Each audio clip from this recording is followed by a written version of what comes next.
नाही तर मी SP आणि CP या दोघांची चर्चा आज करणार आहे.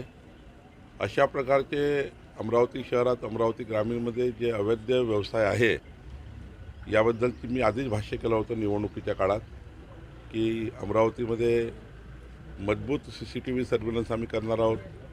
अमरावतीला सुरक्षित करण्याची योजना आमची आहे आणि अमरावतीमध्ये कुठल्याही प्रकारचे अवैध व्यवसाय आणि काही कर्मचारी त्यामध्ये इन्व्हॉल्व असतील त्याची आम्ही तपास करतो आहे, की विदाऊट प्रोटेक्शन किंवा कुठल्या पोलीस अधिकाऱ्याचं किंवा कर्मचाऱ्याचं काही त्या ठिकाणी त्या लोकांशी संबंध होते का हे आम्ही तपासतो आहे.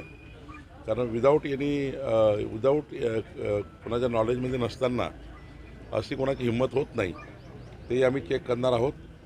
पण निश्चितपणे अमरावतीला आता ड्रग्समुक्त, MD मुक्त आणि गोवंश जे या ठिकाणी हत्या होत आहे त्यावरही आम्ही लक्ष टाकणार आहोत. अमरावतीला सुरक्षित करण्यासाठी आम्ही प्रयत्न करतो. आज आमची बैठकही आहे.